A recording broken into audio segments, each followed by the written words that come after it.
केसरिया से मन जोगी हुआ रे, दिल झूमे देखो मतवारा हुआ रे, केसरिया से मन जोगी हुआ। हर पल मनाओ केसरी त्योहार।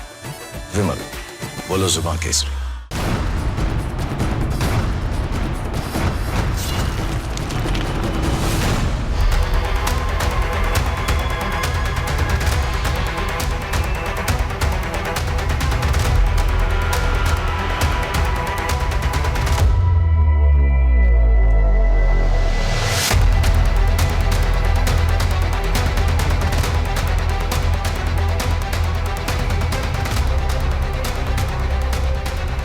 नमस्कार, बहुत स्वागत है आपका। आप देख रहे हैं प्रहार। आपके साथ मैं हूं सलोनी श्रीवास्तव अजमेर। और प्रहार में आज सबसे पहले बात उस डिप्लोमेटिक थ्रिलर की जिसकी पटकथा इस्लामाबाद की जमीन पर लिखी जा रही। इस्लामाबाद इस वक्त वॉर रूम में तब्दील हो चुका है, जहां शहबाज शरीफ किसी सुलह कराने वाले नेता नहीं बल्कि महज एक पोस्टमैन की भूमिका में दिख रहे हैं। तेहरान और वॉशिंगटन के प्रतिनिधि एक ही शहर में हैं, लेकिन एक दूसरे के आमने सामने नहीं आए। अमेरिका अपने डोमिनेंस की अकड़ में है, तो वहीं ईरान अपनी जब्त की गई दौलत और हिजबुल्लाह को लेकर अड़ा हुआ है। ये कोई बातचीत नहीं है, बल्कि कूटनीति के नाम पर एक जबरदस्त ईगो क्लैश है, जहां कोई भी झुकने को तैयार नहीं। जब दोनों पक्षों के बीच अविश्वास की खाई इतनी गहरी हो, तो क्या ये टेबल टॉक कुछ बदल पाएगी? बताएंगे आप। दूसरी खबर उस अधूरे समझौते की जो शुरू होने से पहले ही बेदम हो चुका है। दुनिया जिसे पीस टॉक कह रही है, हकीकत में वो बिना दूल्हे की बारात जैसा है। इस्लामाबाद में अमेरिका और ईरान तो जुटे हैं, लेकिन जंग का सबसे बड़ा खिलाड़ी इजराइल दूर ही बैठा हुआ है। इजराइल ने साफ कर दिया कि उसे पाकिस्तान की नीयत पर रत्ती भर भरोसा नहीं। तेल अवीव का रुख कड़ा है। जब तक हिजबुल्लाह का नामो निशान नहीं मिट जाता, लेबनान में सीज फायर का सवाल ही नहीं उठता। बड़ा सवाल यह है कि अगर मुख्य कैरेक्टर ही मेज पर नहीं है, तो क्या ये बातचीत सिर्फ कागजी खाना पूर्ति है? इस पर भी डिटेल आपको देंगे। दूसरी खबर उस शातिर खिलाड़ी की है जिसने बिना एक भी गोली चलाए इस महायुद्ध को जीत लिया है। दुनिया जिसे अमेरिका और ईरान की जंग समझ रही थी, हकीकत में उस बारूद की आड़ में ड्रैगन ने अपना सबसे बड़ा मास्टर प्लान सेट कर लिया है। इधर सीज फायर की बात शुरू हुई और उधर चीन के 4 कार्गो विमान ईरान की सरहदों पर लैंड कर गए। चीन ने एक तीर से 2 शिकार किए हैं। एक तरफ वो ईरान को हथियार देकर जंग की आग को सुलगाए रखना चाहता है, ताकि अमेरिका मिडिल ईस्ट के दलदल में फंसा रहे। कैसे मिडिल ईस्ट का नया बिग ब्रदर बनने के लिए चीन ने अमेरिका को उसी के जाल में फंसा दिया है, पूरी जानकारी इस पर भी देंगे। लेकिन चलिए सबसे पहले बात करने जा रहे हैं इस्लामाबाद टॉक्स की।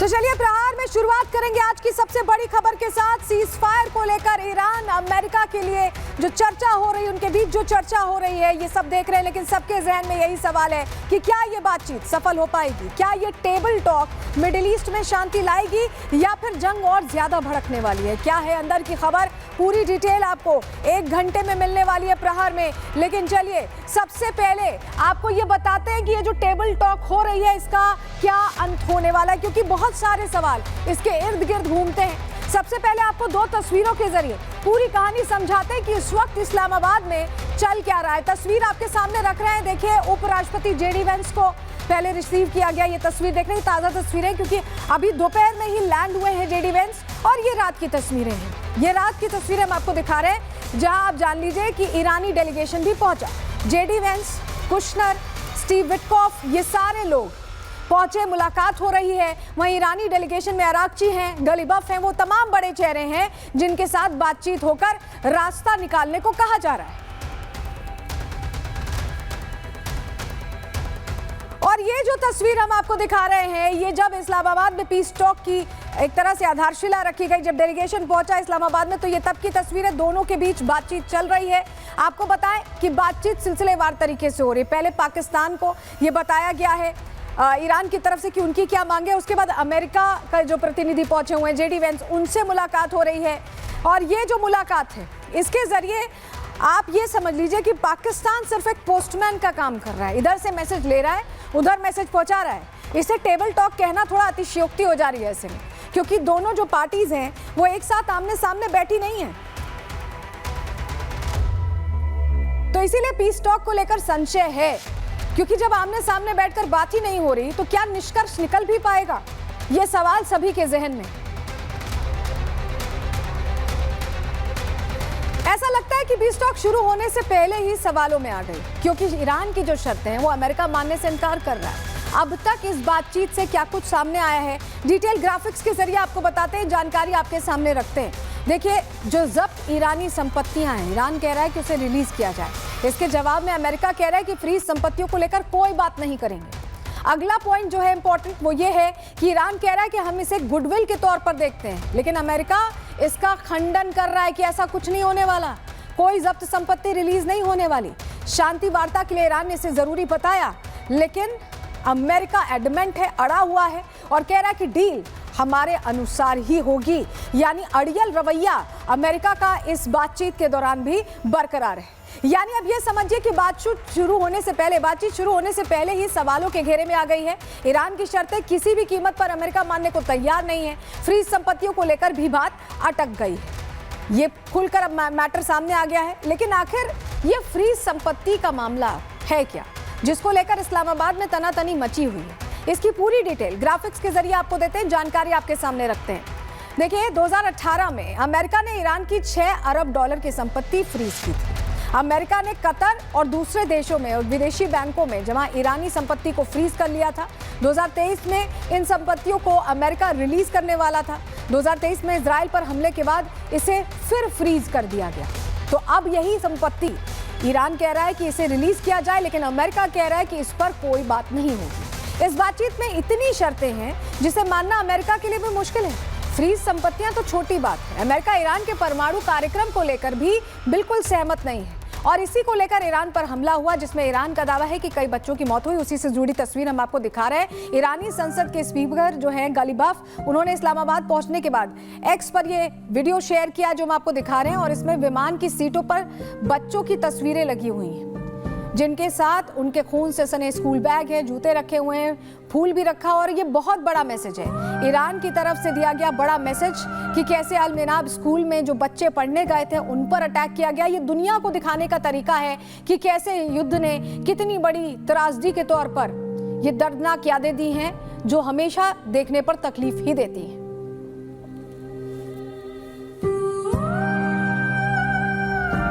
तो स्पीकर गालिबाफ को आप देख रहे हैं, जिन्होंने इस तस्वीर के जरिए मैसेज दे दिया है। प्लेन की सीट पर मारे गए बच्चों की तस्वीरें और उनके खून से सने बैग्स लेकर आए हैं। यानी ईरानी डेलीगेशन ने इस बातचीत से पहले एक साइकोलॉजिकल स्ट्राइक की कोशिश की है। क्या है ये साइकोलॉजिकल स्ट्राइक्स, इसकी डिटेल आपको ग्राफिक्स के जरिए देते हैं, जानकारी आपके सामने रखते हैं। देखिए, सबसे बड़ी बात जान लीजिए कि ईरानी डेलीगेशन के नाम से मैसेज दिया गया है। सिर्फ ये तस्वीरें नहीं, डेलीगेशन का नाम जानते हैं आप क्या है? डेलीगेशन का नाम था मिनाब 168। मिनाब वही स्कूल जहां 168 बच्चियों की जान इन अटैक्स में गई थी, जो कि अमेरिका इजराइल की तरफ से किए गए थे। जंग में मारी गई 168 बच्चियों की याद में यह नाम इस डेलीगेशन का रखा गया है।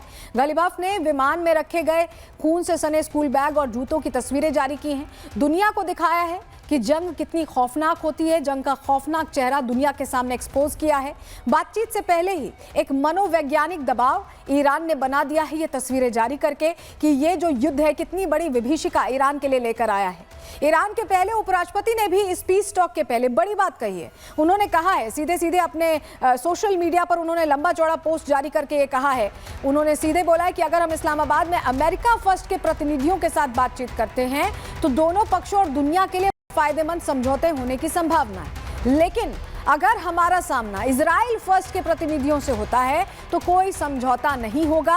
हम निश्चित रूप से पहले से भी ज्यादा जोर शोर से अपना बचाव जारी रखेंगे और दुनिया को इसकी भारी कीमत चुकानी पड़ेगी। ईरानी उपराष्ट्रपति ने सीधे सीधे ये मैसेज दे दिया कि इजराइल की बातों में आकर अगर अब भी अमेरिका फर्स्ट को नहीं रखते हैं वहां के जो प्रतिनिधि पहुंच रहे हैं, तो ये जो जंग है ये और भयंकर और विध्वंसक हो सकती है। लेकिन इस बातचीत में मीडिएटर बना मुनीर की चालबाजी की एक तस्वीर भी सामने आई।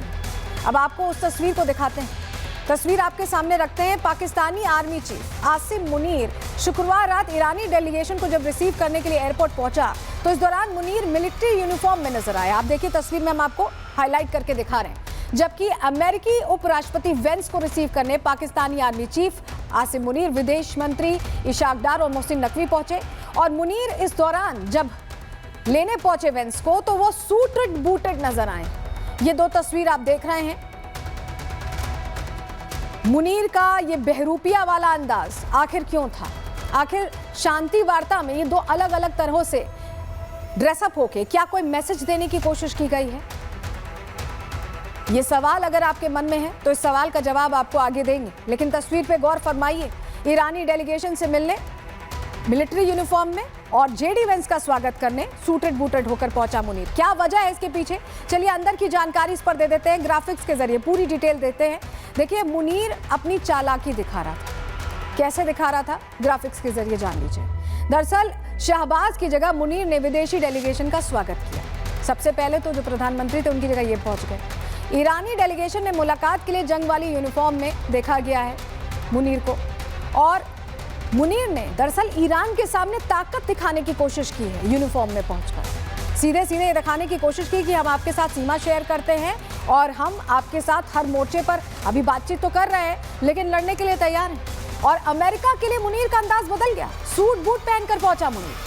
खुद को राजनेता और डिप्लोमेट की तरह पेश करने की कोशिश की। ट्रंप को जिस तरह की ड्रेसिंग पसंद है उसी तरह की ड्रेसिंग सेंस से दोहरा खेल खेलने की कोशिश की है मुनीर ने, और यह खेल एक्सपोज हो गया है। ईरान के लिए सैनिक और अमेरिका के लिए डिप्लोमेट बनकर खेल रहा है मुनीर।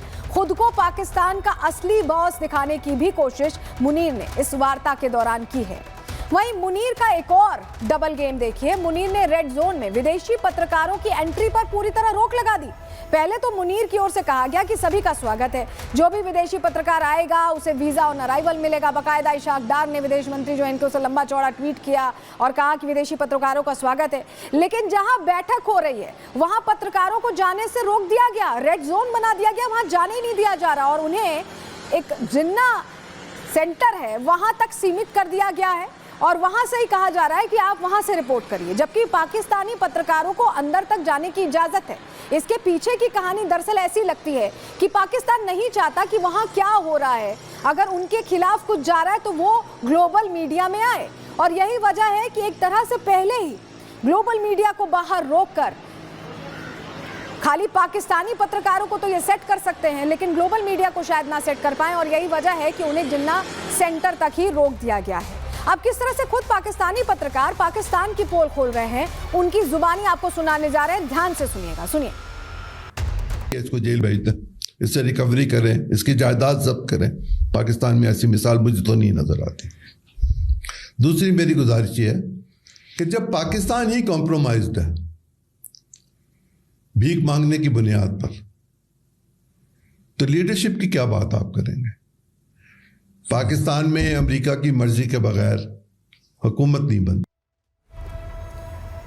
यानी पाकिस्तान की करतूत अब दुनिया के सामने आ रही है। उधर अमेरिकी राष्ट्रपति डोनाल्ड ट्रंप को लेकर भी एक बड़ी बात सामने आई है। अब जरा सोचिए, अभी सिर्फ पीस टॉक शुरू हुआ लेकिन आज सुबह ही ट्रंप सीजफायर का ऐलान करने जा रहे थे। ट्रंप टीवी के सामने आकर संबोधित करने का प्लान कर चुके थे लेकिन उनके सलाहकारों ने उन्हें रोक दिया। उन्होंने कहा कि अभी रुक जाइए, अभी तो बातचीत शुरू भी नहीं हुई है। तब कहीं जाकर ट्रंप माने। बड़बोले ट्रंप की ये आदत उन्हें कहीं ना कहीं ले डूबती है। ये बात सलाहकारों ने उन्हें समझाने की कोशिश की, इस बार मान गए, हर बार मानते नहीं, और यही वजह है कि उनके बयान अलग अलग एंगल से चलाए जाते हैं और हर थोड़ी देर पर वो कुछ नई बातें करने लगते हैं। तो देखिए, अब पाकिस्तान में ईरानी डेलीगेशन से जुड़ी तस्वीर भी हम आपके सामने रख रहे हैं। ये देखिए स्वागत कैसे हुआ है ईरानी डेलीगेशन का, ये आप तस्वीर फिर से देख रहे हैं और ये इसलिए महत्वपूर्ण हो जा रही है क्योंकि खुशामद करने की कोशिश यहाँ भी की गई। लेकिन ये जो मुनीर का ये जो वर्दी वाला अंदाज था ना, इसने एक्सपोज कर दिया है पाकिस्तान को। ये हम हाईलाइट इसलिए कर रहे हैं क्योंकि ये डबल गेम खेलते हैं पाकिस्तान की बातों पर, इसीलिए ईरान को भी भरोसा नहीं है। इस बीच एक बड़ी खबर आ रही है, उसका रुख करें। जो आपको बताएं, जेडी वेंस से गिड़गिड़ाए हैं शहबाज शरीफ, लंबे समय के लिए शांति जरूरी है, ये कहा गया है। शहबाज सीज फायर को लंबे समय तक बरकरार रखने की बात कह रहे हैं। जेडी वेंस से कह रहे हैं कि कैसे भी इजराइल को रोक लो क्योंकि इजराइल तो रुक नहीं रहा है। ऐसे में शहबाज शरीफ गिड़गिड़ा रहे हैं जेडी वेंस के आगे।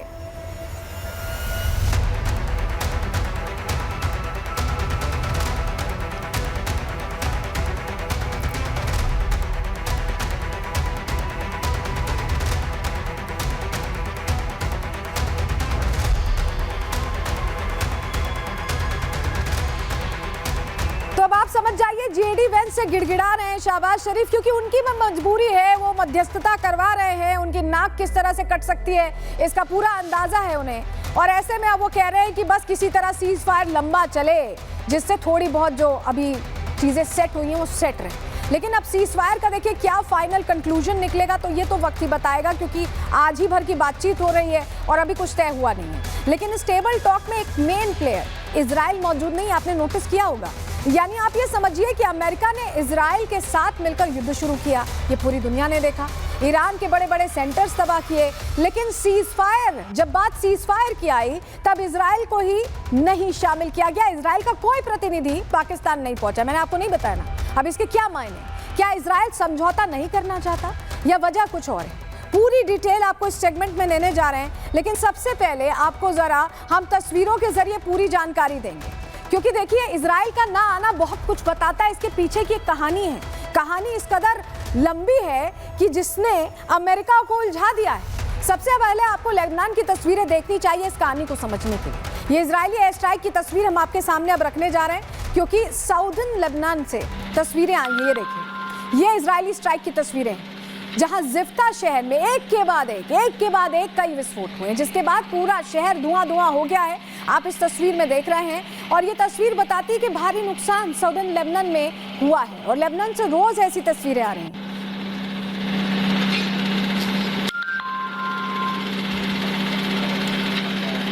तो ये साउदर्न लेबनान में कैसे हवाई हमले हुए हैं, कैसे आग का गोला पूरा इलाका बन चुका है। आप देख रहे हैं सब कुछ तहस नहस हो गया है। और लेबनान से ये तस्वीरें कल भी हमने आपको प्रहार में दिखाई थी कि वहां लगातार अटैक्स हो रहे हैं, इजराइल थम नहीं रहा है। इजराइल के स्ट्राइक के बाद क्या हुआ, आप दूसरी तस्वीर देखिए, इस तस्वीर से समझिए। इस स्ट्राइक के बाद लेबनान में खंडहर जैसी स्थिति, खंडहर खड़े हो गए हैं, बहुत सारे जो इलाके, रिहायशी इलाके थे वो खंडहर में तब्दील हो गए। पूरे शहर में सिर्फ मलबे और राख दिख रहे हैं, खास तौर से उस इलाके में जहां से लगा हुआ इजराइल, जहां से अटैक इजराइल पर होता रहा है हिजबुल्लाह की तरफ से। यानी भले ही मिडिल ईस्ट में शांति को लेकर इस्लामाबाद में टॉक्स चल रही हैं, लेकिन तस्वीरें बताती हैं कि अब भी यहाँ लेबनान पर बारूद बरस रहा है। इसमें कोई कमी इजराइल की तरफ से नहीं आई है। लेकिन जो बात मैं आपको शुरुआत में बता रही थी, आखिर इजराइल इस समझौते में शामिल क्यों नहीं हुआ, क्या वजह रही जो इजराइल ने पाकिस्तान जाने से दूरी बना ली? इसकी डिटेल में आपके सामने ग्राफिक्स के जरिए, कुछ पॉइंट्स के जरिए मैं रखती हूँ, बताती हूँ आपको। देखिए सबसे बड़ा पॉइंट क्या है, लेबनान जहाँ इजरायली हमले जारी हैं, इजराइल लेबनान को सीज फायर में शामिल नहीं करना चाहता। इजराइल हिजबुल्लाह के खात्मे तक कोई समझौता नहीं करना चाहता। सबसे पहला पॉइंट यही है। दूसरा पॉइंट क्या है, इजराइल सीजफायर के फैसले से पूरी तरह सहमत भी नहीं है। इजराइल ने शिकायत की थी कि उसे सीजफायर की सूचना से दूर रखा गया, उसे देरी से उसके साथ चर्चा नहीं की गई। दूसरा पॉइंट ये है कि बिना उसके सलाह मशवरे के सीजफायर की बात हो गई, तो नाराजगी इस बात को लेकर भी है। तीसरा इंपॉर्टेंट पॉइंट क्या है, देखिए इजराइल का पाकिस्तान की मध्यस्थता पर कोई भरोसा नहीं है। इजराइल ने कहा है कि पाकिस्तान न्यूट्रल ही नहीं है, तो उनके साथ बातचीत करके फायदा क्या होगा। तो शांति वार्ता से इन तीन वजहों की वजह से ही इजराइल ने दूरी बनाई। और ऐसी सिचुएशन में अगर इजराइल का कोई प्रतिनिधि मंडल पाकिस्तान जाता तो उसकी सुरक्षा पर भी खतरा है, क्योंकि इजराइल जानता है कि पाकिस्तान में जिहादी लोग इजराइल के दुश्मन हैं। और उसकी एक बानगी आपको इस तस्वीर में देखने को मिलेगी, जो भी हम आपको दिखा रहे हैं। जब इस्लामाबाद वार्ता के लिए अमेरिकी प्रतिनिधि मंडल का विमान पहुंचता है, तब एक नहीं बल्कि एक साथ 5 F-16 विमान सुरक्षा में लगाने पड़े। यानी पाकिस्तान भी जानता है कि उसके मुल्क में सुरक्षा की कोई गारंटी नहीं है। और यह भी एक बड़ी वजह है कि जो इजराइल पाकिस्तान नहीं गया। और पहले खबर थी कि जेडी वेंस भी पाकिस्तान जाने से हिचकिचा रहे थे। बड़ी मुश्किल से मान मनोवल के बाद तो जेडी वेंस पहुंचे हैं, और उसके बाद इस तरह से सुरक्षा घेरा बनाना पड़ रहा है। तो आप समझ जाइए कि पाकिस्तान जाना ऐसे ही आसान नहीं। अब आज जो इस्लामाबाद में वार्ता हो रही है, इससे मिडिल ईस्ट वॉर का सबसे बड़ा प्लेयर इजराइल मौजूद नहीं है। इसमें कुछ पॉइंट्स में अब जरा डिटेल में समझिए कि ये मौजूदगी ना होने से इजराइल की कितना असर इस सो कॉल्ड टेबल टॉक्स पर पड़ सकता है। देखिए इस्लामाबाद में अधूरी शांति वार्ता हो रही है। क्यों मैं ऐसा कह रही हूँ, मिडिल ईस्ट में ईरान और इजराइल के बीच युद्ध हुआ। ईरान और इजराइल के बीच अमेरिका ने सिर्फ बैकिंग की है, अमेरिका ने सिर्फ इजराइल को समर्थन दिया। युद्ध तो इजराइल ही लड़ रहा है ना। मिडिल ईस्ट में अमेरिका के बेसिस हैं, उन पर जरूर अटैक हो रहे हैं, उन बेसिस का इस्तेमाल किया जा रहा है, लेकिन बात वही, युद्ध इजराइल ही लड़ रहा है। लेकिन वॉर जोन में इजराइल ही मौजूद है, इजराइल ही फाइट कर रहा है। इजराइल ईरान के परमाणु कार्यक्रम खत्म करने पर अड़ा हुआ है, क्योंकि ट्रंप तो सिर्फ बातों से बात करते हैं, जो असल काम होता है वो इजराइल कर रहा है। ईरान लेबनान में युद्ध विराम चाहता है, और ईरान और इजराइल में ही मुख्य टकराव है, क्योंकि आप देखिए जंग भी इनके बीच लड़ी जा रही है। इजराइल कह रहा है कि हम लेबनान पर अटैक करते रहेंगे, ईरान कह रहा है कि लेबनान पर अटैक हुआ तो युद्ध नहीं रुकेगा। तो ये जो टकराव है ये इन्हीं दोनों के बीच है और ये दोनों टेबल टॉक नहीं कर रहे हैं। वार्ता में इजराइल की गैर मौजूदगी से इसीलिए बातचीत पर असर होगा। बात ना होने पर कैसे खत्म होगा युद्ध, ये सवाल है, क्योंकि ईरान और इजराइल की बात होनी चाहिए ना, इजराइल को तो होना चाहिए वहां पर, वो वहां नहीं है तो कोई हल निकलना बहुत मुश्किल है। यानी आप ये समझिए कि किसी भी कीमत पर इजराइल लेबनान में सीजफायर नहीं चाहता।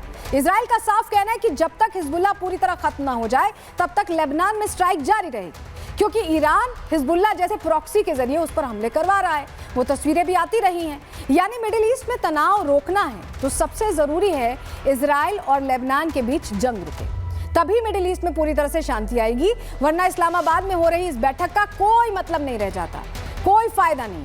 अब किस तरह से लेबनान में सीज फायर को लेकर चर्चा है, डिटेल ग्राफिक्स के जरिए आपको देते हैं। सीज फायर की चर्चा वहां भी चल रही है। लेबनान में सीज फायर को लेकर बातचीत की कोशिश हो रही है। कहा जा रहा है कि 14 अप्रैल का दिन तय हुआ है जब वॉशिंगटन में इजराइल और लेबनान की बैठक होगी। ये मीटिंग अमेरिका के विदेश विभाग में होगी और इस बैठक में तनाव कम करने पर चर्चा होने की बात है। इसी बीच इजराइल ने लेबनान से सीधे फोन पर बात भी की है। वॉशिंगटन में अपने राजदूतों के जरिए इजराइल ने बात की है। फोन पर हुई बातचीत काफी अहम मानी गई। कहा गया कि इसके जरिए हल निकलेगा और 14 अप्रैल को जो मुलाकात वॉशिंगटन में तय है उससे हल निकलेगा। लेकिन क्या हल निकलेगा, ये सवाल इसलिए ज़रूरी हो जाता है क्योंकि ऐसा लगता नहीं है। 14 अप्रैल को वॉशिंगटन में क्या होगा ये तो आने वाला वक्त बताएगा। लेकिन मैं आपको बताऊं, लेबनान में हिजबुल्लाह का खात्मा पूरी तरह से हो जाए ये बहुत मुश्किल है, क्योंकि हिजबुल्लाह ने लेबनान के भीतर अपनी गहरी पैठ बना रखी है जिसका खात्मा लगभग नामुमकिन है। और इसको लेकर मैं आपको जानकारी दूंगी जिससे आपको समझ में आएगा कि क्यों हम ऐसा कह रहे हैं। अब जो बात मैं कह रही हूँ कि इनका खात्मा नामुमकिन है लगभग, उसका मतलब क्या है आपको डिटेल उस पर दे देते हैं ग्राफिक्स के जरिए। देखिए, हिजबुल्लाह ने लेबनान में गहरी पैठ बना रखी है। कैसे पैठ बना रखी है? हिजबुल्लाह को लेबनान में स्टेट विद इन स्टेट कहा जाता है। ये ना सिर्फ राजनीतिक दल हैं बल्कि सैन्य नेटवर्क भी इन्होंने अपना डेवलप किया हुआ है। यानी एक देश में एक पूरा सिस्टम चलता है, आप समझते हैं ना, सरकार चलती है, तो इनकी एक अलग सरकार साथ में पैरेलली चल रही है जो पूरे लेबनान को अपने हिसाब से रखती है। हिजबुल्लाह लेबनान सरकार के समानांतर खड़ा हुआ है, पैरेलल। लेबनान की संसद में कुल 128 सीटें हैं और राजनीतिक अस्तित्व भी है हिजबुल्लाह का। उसकी विंग है राजनीतिक जिसे loyalty to the resistance bloc कहा जाता है। पिछले चुनाव में हिजबुल्लाह ने 13 से 15 सीटें जीती थी। हिजबुल्लाह शिया मूवमेंट के साथ मिलकर काम करता है और यही वजह है कि हिजबुल्लाह ईरान के साथ समर्थन के साथ वहां लेबनान में अपनी पैरेलल सरकार चला रहा है। इसीलिए कहा जा रहा है कि इजराइल पूरी तरह से हिजबुल्लाह का खात्मा चाहता है और ये लगभग नामुमकिन सा है। किस तरह से हिजबुल्लाह ने लेबनान में पैठ बना रखी है, एक डिटेल रिपोर्ट के जरिए पूरी जानकारी आपको देते हैं।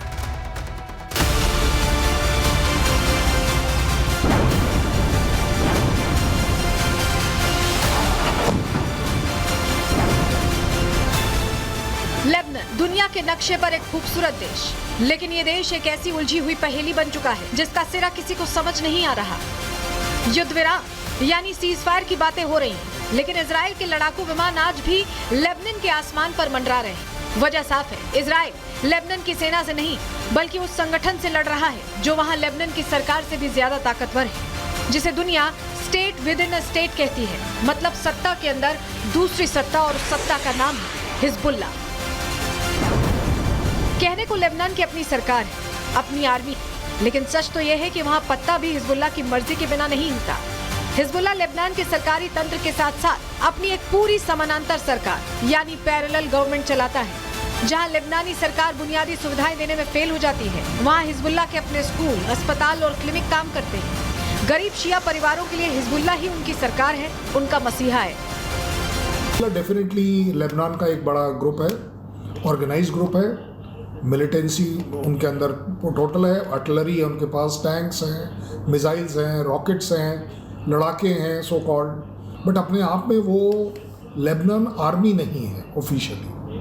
सो वो एक बात ध्यान रखनी चाहिए। उससे भी बड़ी बात यह है कि किसी भी तरह का समझौता, जैसा कि समझा जा रहा है कि मेरे ख्याल 10-15 अप्रैल को वॉशिंगटन में मिलकर किया जाएगा, तो क्या वो समझौता सिर्फ सीज फायर का होगा या पीस डील होगी या पीस एग्रीमेंट होगा या एक परमानेंट पीस होगी? इन सब पॉसिबिलिटीज़ में से सिर्फ जो मुझे दिखती है वो है कि सीज फायर ज़रूर हो जाए। और बाकायदा हिजबुल्लाह की खुद की आर्मी है। लेबनानी सेना LF से भी ज्यादा एडवांस मिसाइलें और रॉकेट से लैस है। हिजबुल्लाह की अपनी आर्मी, इनका खुद का बैंक है। अल कद्र अल हसन नाम से ये अपना बैंकिंग सिस्टम चलाते हैं। इनका खुद का नेटवर्क है, प्राइवेट टेलीकॉम, और दुनिया भर में इनका खुफिया तंत्र फैला हुआ है। ये अपना नैरेटिव खुद सेट करते हैं। अल मनार टीवी चैनल के जरिए इनकी पहुंच लेबनान में घर घर तक है। और साथ ही ईरान से आने वाला बेहिसाब पैसा, जिसकी वजह से लेबनान के आर्थिक संकट का इन पर कोई असर नहीं होता। दक्षिण लेबनान से लेकर बेका घाटी और बेरूत के मुख्यालय तक हिजबुल्लाह का सिक्का चलता है। हिजबुल्लाह मुख्य रूप से 3 क्षेत्रों में पूरा नियंत्रण रखता है। दक्षिणी लेबनान सीधे इजराइल के साथ, जहां ये सीमा साझा करते हैं। बेका घाटी ये हिजबुल्लाह का रणनीतिक और कृषि केंद्र है। दक्षिणी बेरूत ये हिजबुल्लाह का मुख्यालय और राजनीतिक शक्ति का केंद्र माना जाता है। अब 14 अप्रैल को वॉशिंगटन में होने वाली इजराइल लेबनान की बैठक का जिक्र भी जरूरी हो जाता है। उसका भी गणित समझिए। दुनिया उम्मीद लगाए बैठी है कि वहाँ कोई बड़ा फैसला होगा, कोई परमानेंट समाधान निकलेगा, लेकिन एक्सपर्ट्स कहते हैं कि उम्मीदें कम हैं, क्योंकि लेबनान के जो राष्ट्राध्यक्ष वहाँ जाएंगे उनके ऊपर हिजबुल्लाह का भी दबाव होगा। कैबिनेट में हिजबुल्लाह के पास वीटो पावर जैसी ताकत है। यहाँ तक कि लेबनान सरकार कोई भी ऐसा कागज साइन नहीं करती जो हिजबुल्लाह के हितों के खिलाफ हो। सबसे बड़ी बात यह है कि संसद में हिजबुल्लाह का दखल इतना गहरा है कि सरकार बस एक चेहरा बनकर रह गई है। असली रिमोट कंट्रोल हिजबुल्लाह के हाथों में है। जब तक ये समानांतर सत्ता मजबूत रहेगी, तब तक किसी भी कूटनीतिक बातचीत का नतीजा निकलना नामुमकिन जैसा है। और इजराइल इसी सिस्टम को तोड़ना चाहता है और हिजबुल्लाह इसी सिस्टम के दम पर टिका हुआ है। साफ है कि वॉशिंगटन की मेज पर बातचीत भले ही 2 देशों के बीच हो, लेकिन कमरे में मौजूद उस इनविजिबल रिमोट कंट्रोल यानी हिजबुल्लाह को नजरअंदाज करना नामुमकिन है। Bureau report, Republic Bharat. और इस बीच बड़ी खबर मिल रही है, आपको बताएं हिजबुल्लाह के संपर्क में ईरानी प्रतिनिधिमंडल। इजराइल के संभावित हमलों पर रियल टाइम नजर रखी जा रही है। खबर आ रही है कि लेबनान के अलख लीला कस्बे में IDF ने अभी हमला किया है। यानी जो वहां पर पहुंचा हुआ है प्रतिनिधिमंडल, वो लगातार हिजबुल्लाह के संपर्क में है। वहां किस तरह के अटैक्स हो रहे हैं इसकी जानकारी वहां लगातार दी जा रही है। यानी जब तक लेबनान पर अटैक रुकेंगे नहीं, हिजबुल्लाह पर अटैक रुकेंगे नहीं, तब तक कोई ठोस रास्ता निकलना बहुत मुश्किल है। बहुत मुश्किल है कोई ठोस रास्ता निकलना। ये बड़ी खबर हम बता रहे हैं। हिजबुल्लाह के संपर्क में है ईरानी प्रतिनिधिमंडल, ये जानकारी मिल रही है।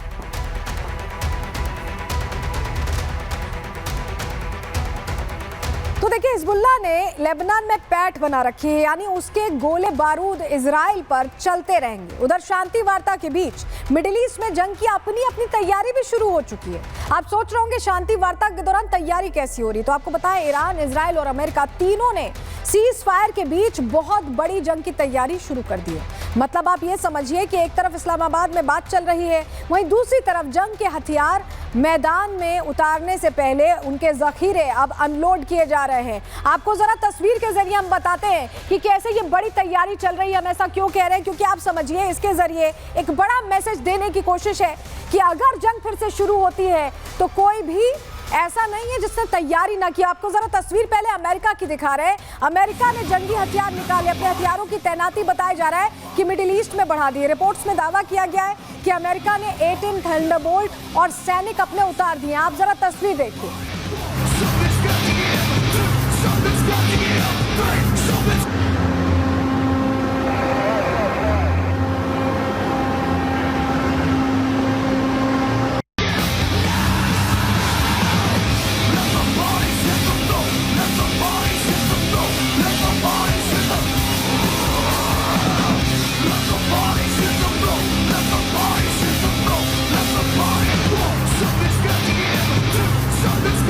तस्वीरों में कैसे तैनाती बढ़ा दी गई है। अब जरा आप अमेरिकी राष्ट्रपति डोनाल्ड ट्रंप का बयान भी सुन लीजिए, जो ये कह रहे हैं कि अगर ईरान के साथ डील नहीं हुई तो वो ईरान पर फिर से बड़ा हमला कर देंगे। उनका बयान आपको सुनवा रहे हैं। What would a good deal look like for you? No nuclear weapon, number one. You know, I think it's already been regime change, but we never had that as a criteria. No nuclear weapon. That's 99% of it. Strait of Hormuz as well? Yeah, but that'll open up automatically. The answer is yes, but the strait will open up. if we just left, the strait's going to, otherwise they make no money. So the strait's going to open, but what we have is no nuclear weapon, but we'll open the strait anyway. Don't forget, we don't use the strait. Other countries use the strait. So we do have other countries coming up, and they'll help out, but we don't use it. It won't be easy. It won't be, I would say this, we will have that open fairly soon. यानी बातचीत की table के बीच सीधे सीधे अमेरिकी राष्ट्रपति Trump Iran को धमकी दे रहे हैं। इसके अलावा ट्रंप ने और क्या कहा है बड़ी बातें, आपको कुछ इंपॉर्टेंट पॉइंट्स उसके हाईलाइट करके ग्राफिक्स के जरिए बताते हैं। देखिए, ईरान के पास कोई ऑप्शन नहीं है, वो कह रहे हैं ईरान सिर्फ बातचीत के लिए ही जिंदा है, यानी जो लीडरशिप इन्होंने पूरी ध्वस्त कर दी, उसके बाद जो कुछ बचे हैं वो सिर्फ बातचीत के लिए रखे गए। ऐसा बड़ा दावा डोनाल्ड ट्रंप की तरफ से आ रहा है। हॉर्मुज से ईरान जबरन वसूली कर रहा है, वसूली के मामले को लेकर भी वो अपने बयान दे रहे हैं। ईरान हॉर्मुज से दुनिया को डराना बंद करे। डोनाल्ड ट्रंप बातचीत से पहले ये इंडिकेशन दे रहे हैं कि डराना बंद करे। शांति वार्ता नाकाम होने पर जंग शुरू हो सकती है, और ये एक तरह का एक कहें कि आप पहले से ही एक माहौल बनाने की कोशिश डोनाल्ड ट्रंप की तरफ से की गई है बातचीत से पहले। यानी सीज फायर की बातचीत से पहले मिडिल ईस्ट में बहुत बड़ी हलचल देखने को मिल रही है। ट्रंप खुलकर ईरान को चेतावनी दे रहे हैं, सीधे सीधे ये कह रहे हैं कि अगर बातचीत नहीं बन पाती है तो वो पूरी तरह से युद्ध में उतरने को दोबारा तैयार है। यही वजह है कि कल भी हमने आपको प्रहार में बताया था कि उन्होंने अपने जो एम्यूनेशंस हैं, जो स्ट्राइक ग्रुप्स हैं, कैरियर स्ट्राइक ग्रुप्स, यानी उनका अब्राहम लिंकन है, जेराल्ड है, इन सबको इन्होंने कह दिया है कि स्टैंड बाय मोड में रहें, कहीं आए जाए नहीं, हो सकता है युद्ध दोबारा शुरू हो जाए। और डिप्लॉयमेंट भी कैसे बढ़ाई है ये भी हमने आपको बताया। अब किस तरह से अमेरिका ने पीस टॉक के बीच मिडिल ईस्ट में अपना जंगी बेड़ा मजबूत कर दिया है, इसकी थोड़ी और डिटेल आपको दे देते हैं, जिससे आप समझें कि अमेरिका कैसे तैयारी कर रहा है, किस तरह की तैयारी है जान लीजिए। शांति वार्ता के बीच अमेरिका ने मिडिल ईस्ट में तैनाती बढ़ा दी है। मिडिल ईस्ट में अमेरिकी लड़ाकू विमान और एयरक्राफ्ट पहुंच रहे हैं। कुछ दिनों में 1500 से 2000 और सैनिक बताया जा रहा है कि मिडिल ईस्ट में तैनात कर दिए जाएंगे। ये सैनिक 82वीं एयरबोर्न डिवीजन का हिस्सा होंगे, वही डिवीजन जिसने पायलट को छुड़ाया था। अमेरिका के बड़े जंगी जहाज भी खाड़ी की ओर बढ़ रहे हैं। USS George Bush carrier Atlantic पार कर चुका है। यूएसएस बॉक्सर एम्फीबियस ग्रुप प्रशांत महासागर से आ रहा है। यानी ये दो बड़े कैरियर स्ट्राइक ग्रुप्स बुलाने की तैयारी है। अब्राहम लिंकन चोटिल हो गया था तो उसे क्रोएशिया भेजा गया था, वहां से क्या उसकी मरम्मत हुई या नहीं, इसको लेकर अभी प्रश्न है। ऐसे में दो बड़े कैरियर स्ट्राइक ग्रुप्स भेज दिए गए हैं। मिडिल ईस्ट में सैनिकों की संख्या 40,000 से बढ़ाकर 50,000 के पार कर दी गई है। मिडिल ईस्ट में पहले से ही 2500 मैरीन सैनिक मौजूद हैं, ये आप जानते हैं, जो जरूरत पड़ने पर ईरान का जो तेल केंद्र है खर्ग आइलैंड, उस जैसे ठिकानों पर एक्शन ले सकते हैं। तो आप समझ जाइए कि स्टैंड बाय मोड में डोनाल्ड ट्रंप भी हैं इस बातचीत के बीच। और इस बीच बड़ी जानकारी जो मिल रही है, वार्ता के बीच व्हाइट हाउस का एक बड़ा बयान आया है। ईरान की कोई मांग नहीं मानी गई है। व्हाइट हाउस ये कह रहा है कि ईरान की शर्तों पर अमेरिका राजी नहीं है।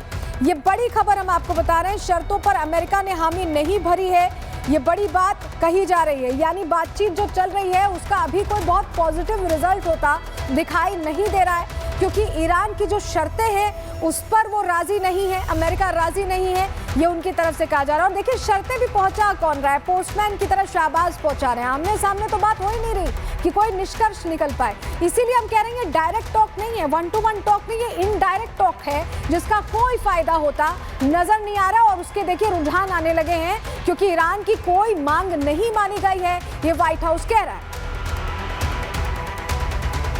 इस बीच ट्रंप जिस तरह की तैयारी कर रहे हैं, ये एक तरह का साइकोलॉजिकल वॉरफेयर है। साइकोलॉजिकल वॉरफेयर खेल रहे हैं डोनाल्ड ट्रंप। भले ही ट्रंप ने शांति वार्ता से पहले अपनी ताकत दिखाकर ईरान को बैकफुट पर लाने की कोशिश की, लेकिन ईरान भी कम नहीं है। ईरान ने कतर में हमले का नया वीडियो जारी किया है। जो तस्वीर हम आपको दिखा रहे हैं, जरा देखिए कैसा धमाका कतर में हुआ।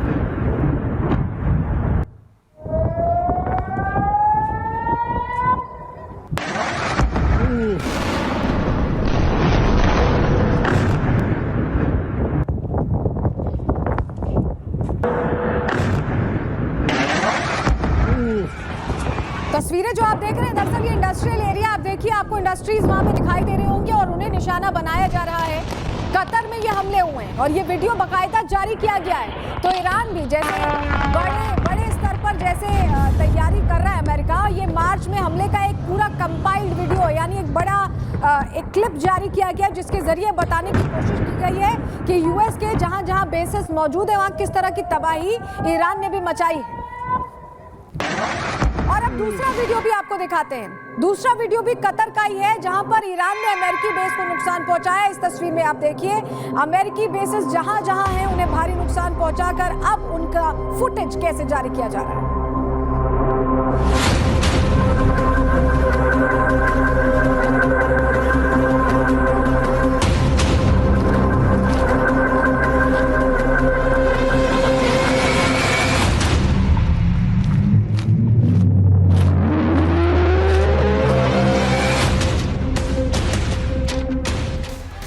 समझिए, इधर टेबल पर बातचीत हो रही है, उधर नए नए वीडियोस, नई नई धमकियां देकर साइकोलॉजिकल वॉरफेयर चल रहा है। और इसके मायने क्या है आपको जरा समझाते हैं, ग्राफिक्स के जरिए जानकारी आपके सामने रखते हैं। शांति वार्ता विफल हो जाएगी अगर, तो जंग पक्की है। क्यों मैं ऐसा कह रही कि क्या हुआ है?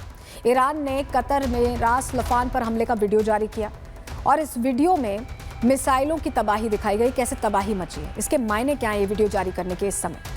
बातचीत से पहले वीडियो जारी कर मैसेज देने की कोशिश की गई है। ईरान का सीधा सीधा संकेत है कि शर्तें ना मानने पर और बड़े हमले और बड़े पैमाने पर हो सकते हैं। इसके बाद अब अमेरिका की तरफ से क्या हुआ है? ट्रंप ने कहा है कि ईरान के पास ऑप्शन नहीं है। मिडिल ईस्ट में अमेरिका ने ताकत बढ़ाई है, वो तस्वीर हमने आपको दिखाई।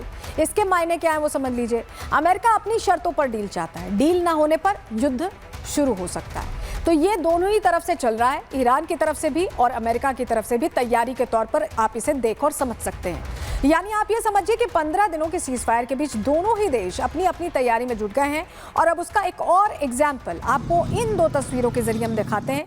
अमेरिका इजराइल हमलों में 7 अप्रैल को ईरान का रेलवे ब्रिज टूट गया था। वो तस्वीर हमने आपको प्रहार में भी दिखाई थी, फुल फ्रेम कर रहे हैं तस्वीरें। देखिए, ब्रिज टूटा हुआ है और इसे 2 दिनों के भीतर खड़ा कर दिया गया। फिर से शुरू हो गया ये पुल। काशान में जिस रेल पुल को तोड़ा गया था उस पर एक बार फिर रेलगाड़ी दौड़ा दी गई है। आप इन दो तस्वीरों के जरिए देखिए, यानी ईरान सिर्फ अपनी एक कहें कि हथियारों के जखीरे को ही अनलीश नहीं कर रहा है, बल्कि जो नुकसान पहुंचा है, पब्लिक कम्यूट बंद हो गया था, रेल रूट बंद हो गया था, उसे फिर से शुरू किया जा रहा है। इस समय को वो इस तरह से भी इस्तेमाल कर रहा है जिससे कि जो काम रह गए हैं या जो नुकसान पहुंचा है, जिससे आम लोगों को दिक्कत हो रही है, उसे सुचारू किया जाए। ये 14 दिन का समय इस इस्तेमाल में लिया जा रहा है ईरान की तरफ से। और देखिए, सिर्फ इतना ही नहीं है, ईरान ने मेट्रो स्टेशन की तस्वीर भी जारी की है। तस्वीर भी हम आपको दिखा रहे हैं। यानी एक तरफ ईरान युद्ध लड़ रहा है, तो दूसरी तरफ डेवलपमेंट के काम पर भी, रेनोवेशन के काम पर भी, जहां जहां नुकसान पहुंचा है वो काम भी जारी है। ये मेट्रो स्टेशन की तस्वीर हम आपको दिखा रहे हैं, जहां पर पहले तबाही मची थी, अब उसे बिल्कुल ठीक कर दिया गया है। इन रनिंग मोड ये मेट्रो स्टेशन आ गया जो आप तस्वीर में देख रहे हैं।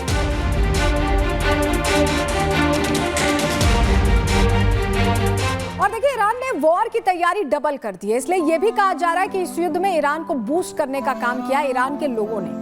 ईरान के लोग ये बात जानते हैं और इसीलिए सेना के समर्थन में ये देखिए, ईरानी जनता सड़कों पर उतर आई है, प्रार्थना कर रही है, उनके साथ खड़ी है। जिस तरह से ये युद्ध ईरानी सेना ने लड़ा है, IRGC ने लड़ा है, तस्वीर हम आपको दिखा रहे हैं कैसे भारी सैलाब जनता का उमड़ा हुआ है सड़कों पर, आप ये देखिए। और ये समर्थन के लिए, विरोध में नहीं है।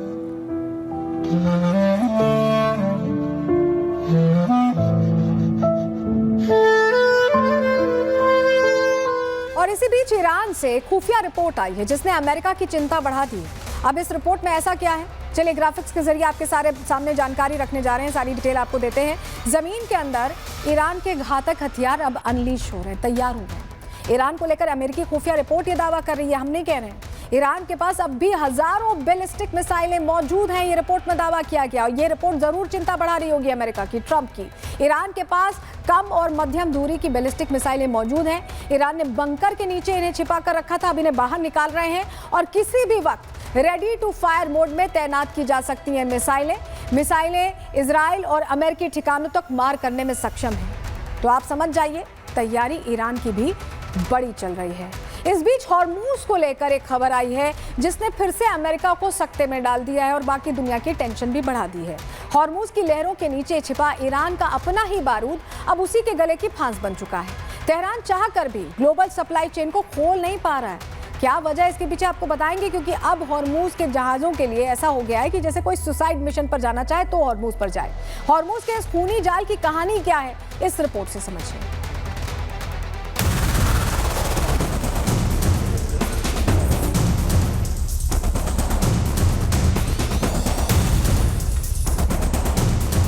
मिडिल ईस्ट में शांति की बातें हो रही हैं। इस्लामाबाद में बातचीत की टेबल सज चुकी है। ईरान और अमेरिका के प्रतिनिधिमंडल अलग अलग शहबाज से मिल चुके हैं, लेकिन समंदर के अंदर एक ऐसा टाइम बम टिक टिक कर रहा है जिसका रिमोट कंट्रोल खुद ईरान के पास भी नहीं है।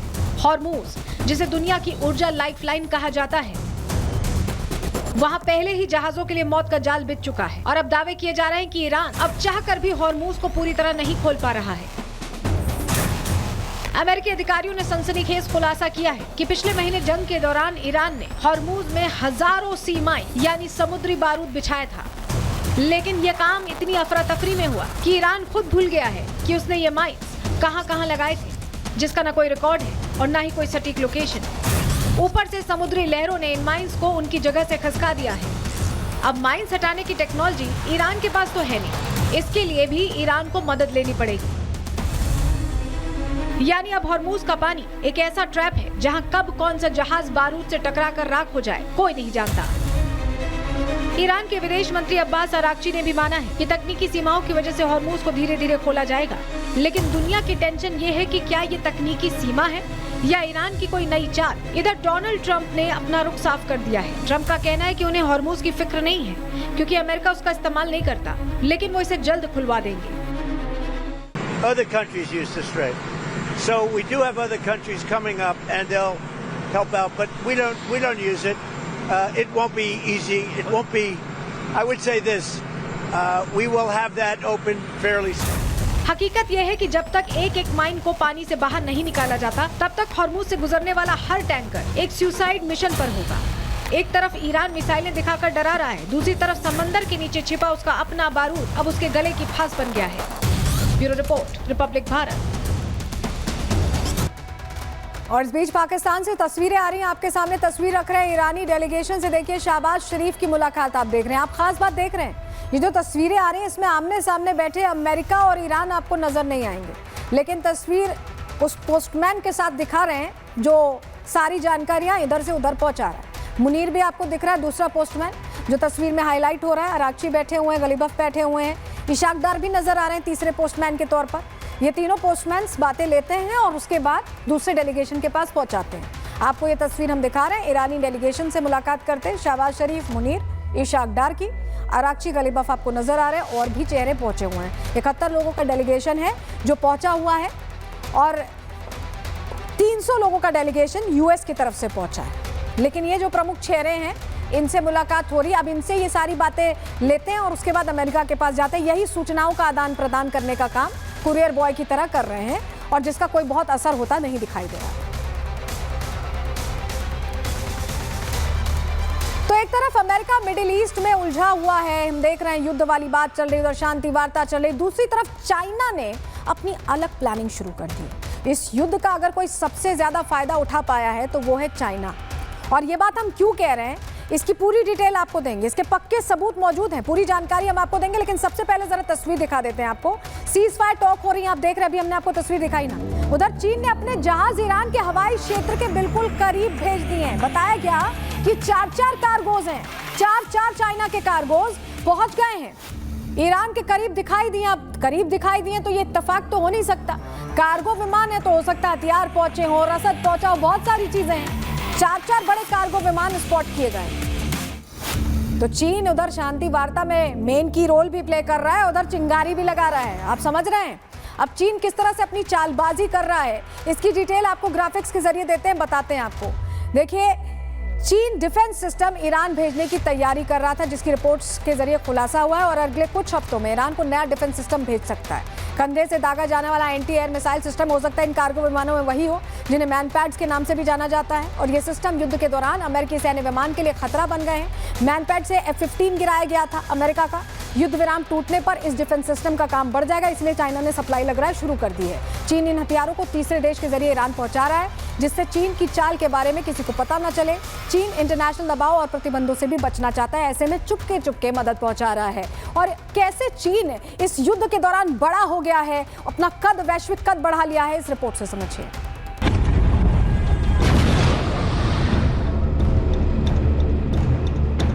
जंग के मैदान में जब 2 सुपर पावर्स आपस में भिड़ती हैं, तो नुकसान दोनों तरफ होता है। पैसा खर्च होता है, साख दांव पर लगती है और पूरी दुनिया की नजरें उस बैटल पर टिकी होती है। लेकिन इस विवाद का असली विनर वो नहीं जिसने मिसाइल दागी, बल्कि वो है जो इस शोर से दूर अपना मास्टर प्लान एग्जीक्यूट कर रहा था। ईरान और अमेरिका के बीच 40 दिनों के इस हाई वोल्टेज युद्ध के बाद अब 14 दिनों का युद्ध विराम है। दुनिया को लग रहा है कि मामला शांत हो रहा है, लेकिन हकीकत में ये चीन के लिए गोल्डन अपॉर्चुनिटी जैसा है। डोनाल्ड ट्रंप की स्ट्रैटेजी थी कि ईरान को पस्त करके चीन की एनर्जी सिक्योरिटी को खत्म कर दिया जाए, लेकिन ये थ्योरी सुनने में जितनी अच्छी है उतनी वास्तविकता में है नहीं, क्योंकि सच्चाई इससे बहुत अलग है। चीन ने सालों पहले ही अपनी सप्लाई चेन का बैकअप तैयार कर लिया था। अगर कल को खाड़ी के रास्ते बंद भी हो जाएं, तो भी चीन का इंडस्ट्रियल इंजन बंद नहीं होगा। उसने अपनी ग्रीन एनर्जी और क्लीन कोल तकनीक से खुद को एक ऐसे सेफ जोन में खड़ा कर दिया है जहां से उसे हिलाना मुश्किल है। इस जंग ने अमेरिका की एक बड़ी कमजोरी को भी एक्सपोज कर दिया है। 40 दिनों में जितनी मिसाइलें दागी गई, उन्हें बनाने की कैपेसिटी आज वॉशिंगटन के पास नहीं है। और दिक्कत यह भी है कि इन अत्याधुनिक हथियारों के लिए चाहिए गैलियम जैसे रेयर अर्थ मिनरल्स, और इस पर 88% कब्जा चीन का है। यानी अमेरिका को अपना भंडार रिफिल करने के लिए बीजिंग की तरफ देखना होगा। यानी अमेरिका के पास तकनीक तो है, लेकिन चीन के पास सप्लाई चेन का कंट्रोल, क्योंकि मिनरल्स उसके ही पास है। इधर खबर यह भी आई कि युद्ध विराम के बाद चीन के 4 कार्गो प्लेन्स ईरान के करीब लैंड करते देखे गए, और ये कोई इत्तेफाक नहीं है। अमेरिका की इंटेलिजेंस रिपोर्ट का दावा है कि चीन अब ईरान के साथ मेजर आर्म्स डील की तैयारी में है। मतलब साफ है कि जंग में हथियार घिसे अमेरिका के, इकोनॉमी डूबे ईरान की, और मिडिल ईस्ट का नया बिग ब्रदर बनकर उभरे चीन।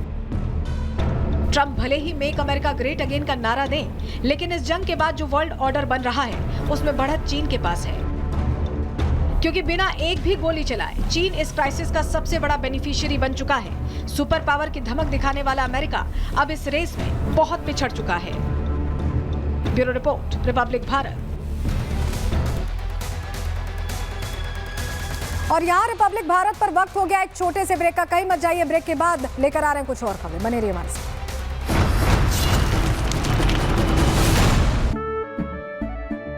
केसरिया से मन जोगी हुआ रे, दिल झूमे देखो मतवारा हुआ रे। केसरिया से मन जोगी हुआ। हर पल मनाओ केसरी त्योहार। विमल, बोलो जुबान केसरी।